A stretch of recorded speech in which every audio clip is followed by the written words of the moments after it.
reka nongere ngwikaze amaze gukora subscribe kuri channel ya YouTube Yambi TV official ndetse nawe udukurikira mu bundi buryo utarakora subscribe ariko mukamukunda inkuru ndetse n'ibiganiro dukomeza kugenda atubagezaho. Niba wibuka igice cya gatandatu cy'inkuru uko nazinutswe urukundo urukwe ko cyarangiye ubwo uyu musore Blaise bari bamaze kuza kumusanga iwe bagira ngo niho umukobwa Deborah ari bakamubura ndetse nawe nyuma akaza kwanzura yuko agomba kujya kwerekana umukunzi we Sylvie wabo nubwo bari baramubujije ngo ntazigere abagereza mu rugo. Uwo mukobwa nyine bitaga ngo ni umukobwa w'ikimuga ariko mu byukuri yari umukobwa nyine ufite ubumuga. Ese byaje kurangira bite? Reka rero dushire amatsiko twumva igice cya karindwi cy'inkuru, bibutsa kureba munsi y'inkuru ukareba ari butukora ndetse ijambo subscribe ugakandaho ugahita ukanda akamenyetso kizogera gahita kaza ku ruhande kugira ngo dushyiraho igice cya 8 uzahite wakira ubutumwa bugufi ukumenyesha uko igezeho ugahita ucyumva.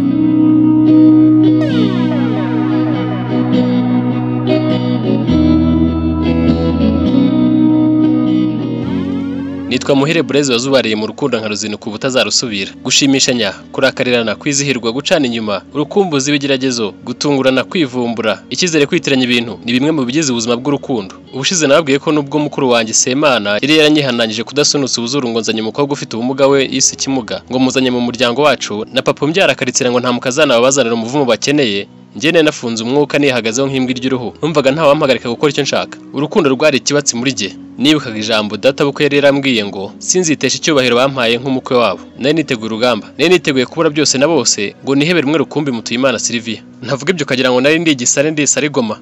Reka da, nari ntuje mvuga makeya. Ndakara bitinze gusa mu mutima ho rwabaga rugeretse. Urukundo muravuga muraruzi. Njyewe nasanze ari nk'ikiyobyabwenge. Ikiyobyabwenge Imana yashyize mu bantu leta yemera. Ibaze gukunda umuntu muhuye umwaka, ukwezi cyangwa icyumweru kimwe. Akaruta abavandimwe muvukana, akaruta ababyeyi bakubyara. Inshuti n'abaturanyi bo bagahinduka indorerezi ngo n'urukundo. Yego gakondo ugaca ibintu abantu kabihunza, uwo nguwo ukamuhugiraho ngaha wakunze.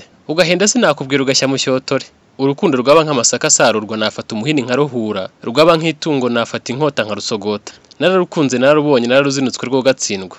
Sylvie umwana nakunze kubera akazi kenshi yagiraga, twakumburanaga cyane kuko twahuraga gakeya. Nabaga mufitiye amatsiko menshi, twagiye tuganira akanyuzamo akandeba twahuza amaso akamwenyura. Njyewe ijisho ntiryatuzaga ngo rihumbye, ikiganza mu kindi urugwira ari rwose. Nagiye kubona mbona mama arahamagaye ndamwitaba, ambaza aho tugeze mubwira ko habura nk'isaha ngo tuhagere. Mama kimara kubyumva yahise asanga umusaza aho yari arimo gukarabira ku ibuye rinini ryari mu rugo. Yamubwiye ko umuhungu we ngeze hafi muzaniye umukazana. Umusaza yibutse gasopo yampaye n'ukuntu mama mubwiye ko nje asa naho wabyishimiye, amusaba ko tongera kumubwira iryo jambo ndetse kagiye kwigira ku gasantere ngo ntaza kumusuzugurira mu rugo rwe. Mama yamwibukije ko ndi umuhungu we kandi ko ubona kunza njye nzamwirongorera atari we. Data umujinya uramwica ahita afata ibuye ry'imonyi yari arimo gukubisha ikirenge bariteye mama mu gahanga. Mama yari yabibonye nk'ejo bararicenze kubw'ibyago mu kuricenga kubita agahanga ku kiraro. Nubwo twari mu modoka rusange ntawe twari twitayeho twivugiraga ibyacu.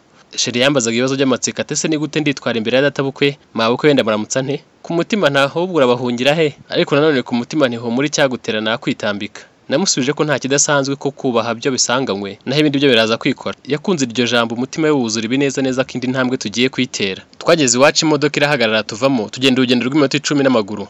Natangiye gutegura Sheri ngo atagira ikimutungura. Mubwira ko mama nkunda cyane ariko papa na mukuru wanjye bo bizeye amabwire Ernest yababwiye ko nkundana n'umukobwa ufite ubumuga. Mubwira ko numvise ko hari n'ibindi yababwiye ntaramenya ibyo ari byo. Mubwira ko rero aza kugerageza kugenzura amarangamutima ye.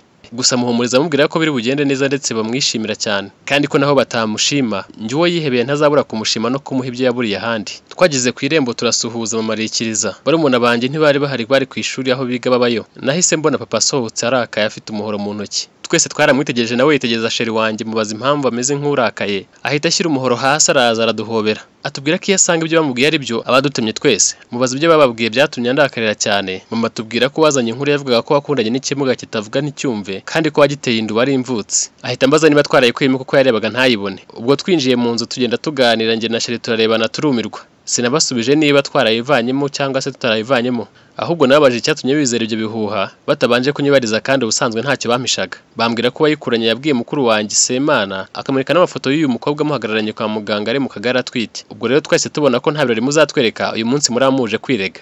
Njye n'umukunzi wanjye twabuze aho dukwirwa twibaza aho iyo foto yakorewe. Twabwiye ababyeyi ko ibyo bitigeze biba, mbasaba kutwereka iyo foto bambwira ko ari mukuru wanjye wayisigaranye. Mama tubwira ko gahunda yo kuba twari buze mukuru wanjye yizi ariko atazi impamvu atarahagera.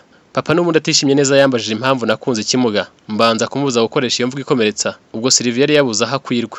Ntarasubiza icyo kibazo mukuru wanjye baraje akubise amaso imbaga ahita ahirika umukunzi wanjye Sylvia agwa agaramye n'intebe iragwa. Nahise mpaguruka mfatana na mukuru wanjye mu ijosi turanigana mubwira ko azajya kubita umugore we nawe ati ndekura nkubitiyo ndaya yatoraruriye uyu mwana nanjye ntukoze ishyano ubu wambona. Turanigana cyane twasaga n'abanganya imbaraga kandi mu mijinya yari yose.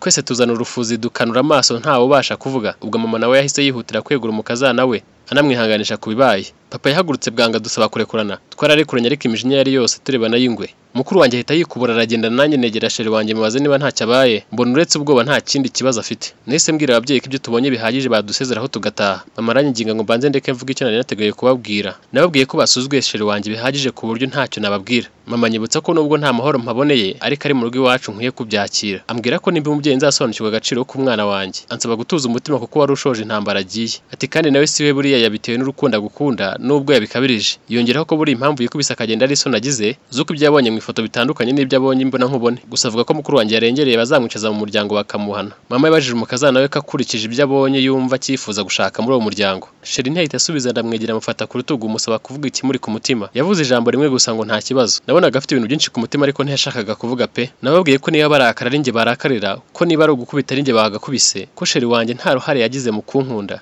kuko numvise ijwi rye rikambuza amahoro ntaramubona nkumva mukunze kubw'amahirwe nkamubona ntunguwe no kubona afite ubumuga urukundo rukambuza kumwihunza mukunda ubwo kubw'amahirwe aranyemerera. Mbabwira ko nubwo nta kaguru afite ubwenge afite bwagura amaguru menshi bwahana akaza bibwira ko ari bazima.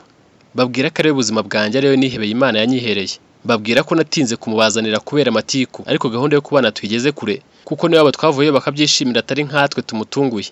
Mbabwira ko umuryango wanjye mbabaje ku buryo numva nacika akaguru cyangwa akaboko nibura ngo bagabanye amagambo simbura uwo nkunda. Mama wari umaze kugera mu kigero cy'imyaka 55 yambwiye ko ntawabuza bato kwikundanira. Ati ngiye nkanye ko mbahaye umugisha mugende mubipange neza mujye mutumenyesha amakuru y'uko bimeze mutazadutungura dore abo ntibagiha agaciro umuryango. Yongeraho ko tutava mu rugo ntacyo dufashe. Babwira ko nta kibazo ahubwo tugiye guhita tugenda. Gusa nari natunguwe n'ukuntu mama yari yiteze igitambaro nk'abarokore mubaza niba yarabagiye mambwira ko azambwira impamvu. Nuko mama abonye ngiye kugenda njyana mu mbere aranyihererana ambaza niba koko umukobwa kuba afite ubumuga ntacyo bizabangamiraho kubana kwacu n'abana tuzabyarana. Mubwira ko nta mpungenge akwiye kugira. Maze akuraho cya gitambaro mu mutwe mbona afite ishyundu ngira ubwoba. Mubaza icyo yabaye ambwira ko papa ariwe wari muteye mu gitondo ubwo yamubwiraga ko ngiye kuza kubereka umugore nzashaka. Rero ngo yahise yitaga igitambaro ngo umukazana atayibona. Numvise nongeye kurakarira papa kandi nshaka kujya muri salo ngo mubaze icyo yabikoreye. Mama arantwama ngo nimbyihorere bitabangamira umugeni. Yongeraho ko akaje kemerwa ambwira ko ngiye nkwiye kuzagaragaza itandukaniro nkakunda kandi nkihanganira umugore ngiye gushaka ngo niyo neza nzaba mwituye nk'umubyeyi. Ubwo uko twari tugiye mu mbere na mama Sheri na papa basigaye muri salo barebana batavuga ariko Sheri akirebera hasi ngo papa bakamureba cyane atavuga. Yamubajije impamvu akunda umuhungu we. Sheri amubwira ko ari uko namukunze nkabimubwira kandi ko namwakiye uko ari. Nyuma yo kongera gutuza papa mubaza niba hari icyo yashobora gukora. Sheri amubwira ko ashinzwe gushaka amasoko muri kampani ikorera mu mujyi wa Kigali. Papa ngo yaratangaye yumvise akora akazi karuta nako umuhungu we. Yamubajije aho avuka mubaza ku muryango arabimubwira byose. Twagarutse muri salo tubona harimo akanyamuneza gakeya nibaza icyabaye. Mama ahita asubira mu mbere azana ibisorori birimo ibyo kurya ndetse n'akajerekani gato karimo umutobe na papa muzanira agacuma k'urwagwa. Twarariye turangije turasezera ariko mama asaba papa kugira ijambo avuga nk'umukuru w'umuryango. Papa yansabye kumwihanganira ko yamfashe n'abashingiye ku binyoma yabwiwe atubwira ko adushyigikiye. Numvise nishimyemo gakeya ariko sinashoboraga gutuza ntaramenya icyo Sheri wanjye bivugaho. Batugejeje aho dutegera imodoka papa twifuriza urugendo rwiza adusaba no kuzagaruka tukaganira birambuye. Na mama yahise adusezeraho ngo agiye mu itsinda gusa twihanganisha ku byabaye. Ampobeye mama yanyongoreye ko ndabasabira imbabazi umukunzi wanjye. Sheri yarabibonye ko hari ikintu mama nyongoreye. Byari umunsi ntazi ko nawusobanura. Sinzi niba navuga ko wari mubi cyangwa wari mwiza kuko byari byaje mu rwaserera ariko kandi byari birangiye ababyeyi babyumva ko tugomba kubana uretse mukuru wanjye wari wariye karungu. Nari mfite amatsiko menshi yo kumenya icyo Sheri wanjye yatekerezaga ku byabaye. Nahise mbimubaza ubwo twinjiraga mu modoka musaba kumbwiza ukuri kose uko yiyumva mu mutima. Yambwiye ko muri we harimo akajagari k'ibitekerezo mbese bitamworoheye kubivangura. Ambwira ko ntigeze mubwiza ukuri uko umuryango wanjye uteye ngo kuko ibyo yabonye ntamwemeza ko nta makuru nari mbifiteho. Namusabye imbabazi gusa mubwira ko nanze kumubwira ngo atanga kuzi iwacu kandi kutazi iwacu byari kuba bibi kuruta uko byagenze kuko bari bazi ko namutenda nta bukwe bazabona.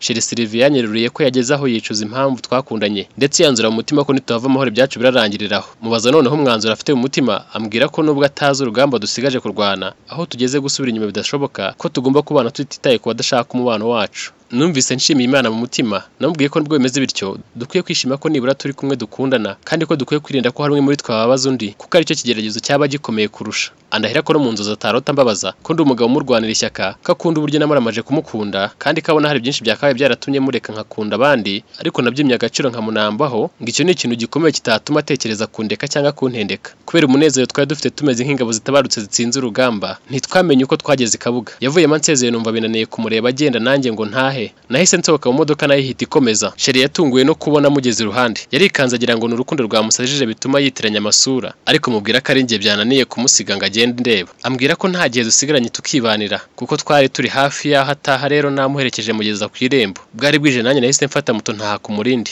Nkigera mu rugo nka 2 z'ijoro boss yarampamagaye ambaza amakuru yanjye niyaba amabini ari kumubwira ko ari meza kuko numvaga atari ngombwa ko yumva ko kunyirukana byankomerekeje. Yambajije niba Deborah yigeze ampamagara ndamuhakanira ambwira ko bakomeje kumuburira irengero. Namubajije icyo batekereza cyaba cyarabiteye ambwira ko atabizi. Ambaza niba ntacyo nakora ngo mbafashe kumushaka mbabwira ko ntacyo nzi nakora gusa wenda bo hari icyo batekereza bambwira nkagerageza. Boss yaracicetse ntiyavuga ndetse ntiyakupa telefone mubaza niba nta kindi ashaka kumbwira ariyerurutse ati ntacyo gusa njye numvaga wagira ngo kirahari. Ahita nsezera harakupa.